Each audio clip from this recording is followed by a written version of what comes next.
Well, before I continue, I want to apologize. I do not have a professional camera or lighting. I do not know how to edit or add sound effects and graphics and music and whatnot. So I apologize for the break in the video. I didn't have enough memory on my phone and it stopped recording. I left off with this figure here. I wanted to show you the sculpt. He looks like Alec Baldwin. I didn't notice that until I started filming this. But the suspenders, they're like real suspenders. They actually button onto the pants. And the shirt has buttons that button also.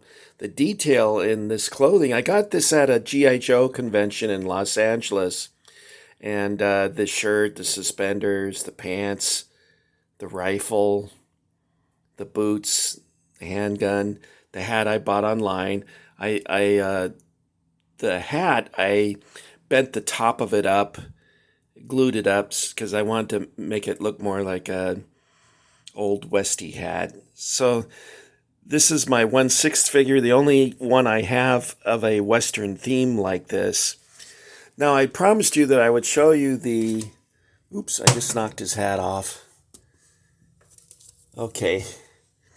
I wanted to show you the building, but before I do that, let's talk a little bit about this. The blockhouse, corner blockhouses, that's somewhat of a misnomer. A blockhouse would be something more on that line.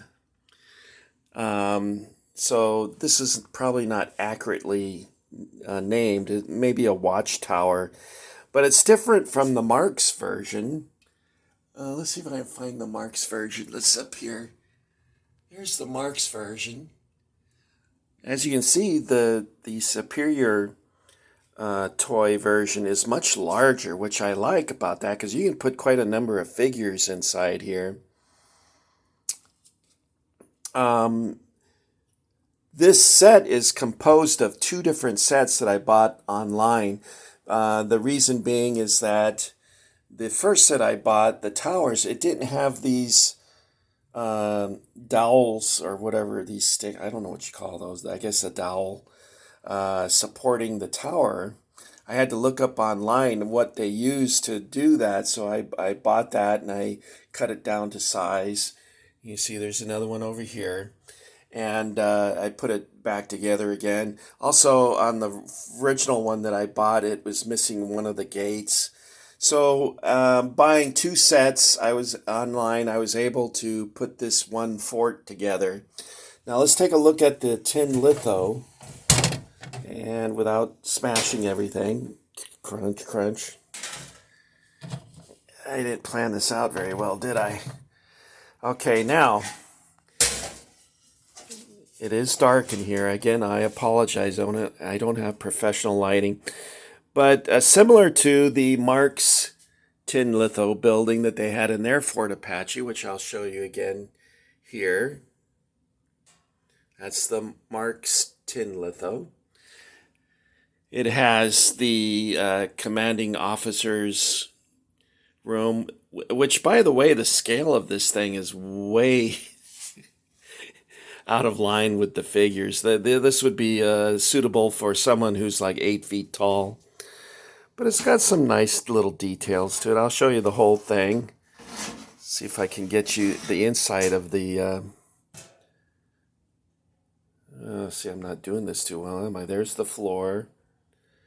And I guess it doesn't have any detail on that side. Let's see what we got over here. This is kind of awkward doing this one-handed. Now, when I had figures displayed with this, I was able to put quite a number of them on the top here, which was fun. Okay, so let's put this back.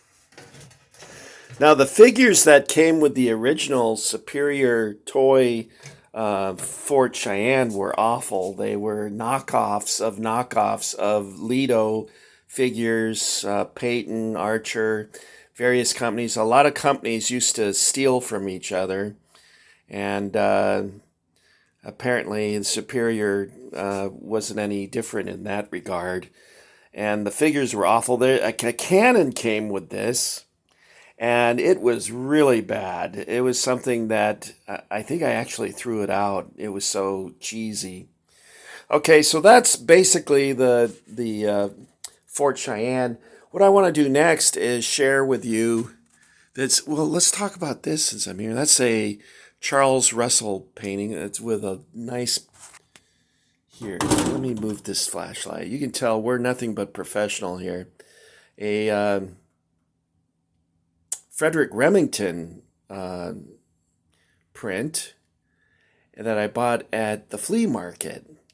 And then we have a 22 caliber rifle up here. It's a single shot rifle that my brother had bought years ago, and he gave it to me to put on display in my Cowboy kitchen. So I just use it for display. This little cabin is an incense burner, and the smoke comes out of the chimney. That's pretty cool. I don't care for incense because it reminds me of hippies. I don't like hippies, they stink. The fan I bought at Target. It's a reproduction of a Holmes fan from like the 1930s. The lamp I bought online, and that's actually a Frederick Remington sculpture. Has been ripped off. I guess they can do a lot of trademark ripping off in or copyright. I'm not sure how you would say that in China. I bought this online, and then I wanted to put up another one, so I bought a board at Michael's, and I found this picture online, and it looked like the same artist, and the same style, so I printed that out. I tried to recreate the this finish that they have on here. I did not do such a great job with that. But anyway, and these I found at Hobby Lobby, these here. But what I want to talk to you about next is, oh man, you're not going to be able to see that. Fort Apache. Let me get the flashlight. Okay, this is my Fort Apache. There's a Tempo cannon that I put here. And in the back, it's very hard to see it. But there's a Marx blockhouse, identical to this one I have on display in the interior of the fort. On the exterior of the fort, I have a Tempo teepee.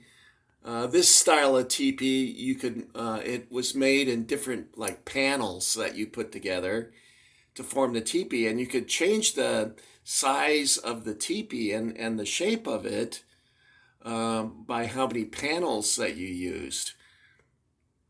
This is sorry, I'm messing this up, aren't I?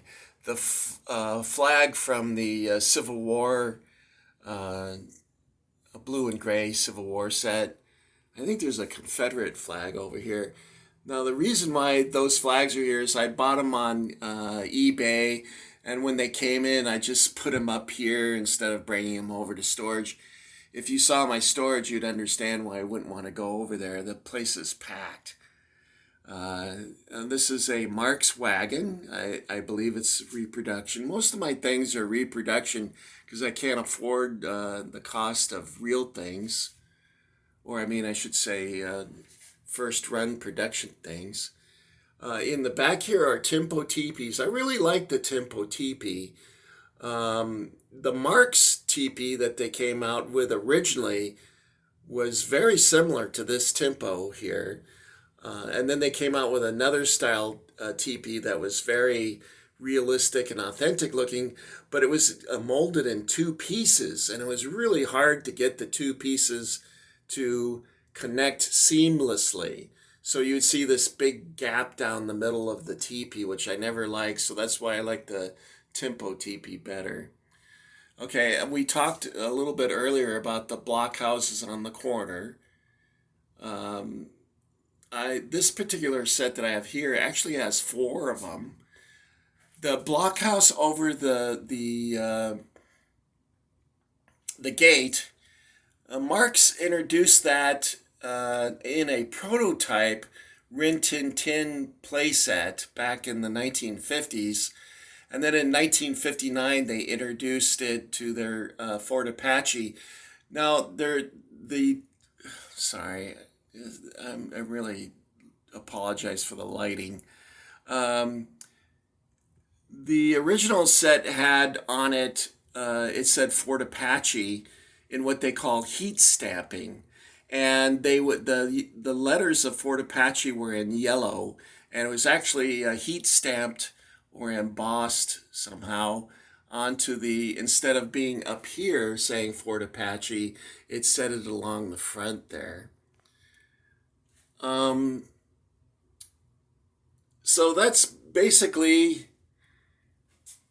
the corner of the kitchen with the Fort Cheyenne and the Fort Apache.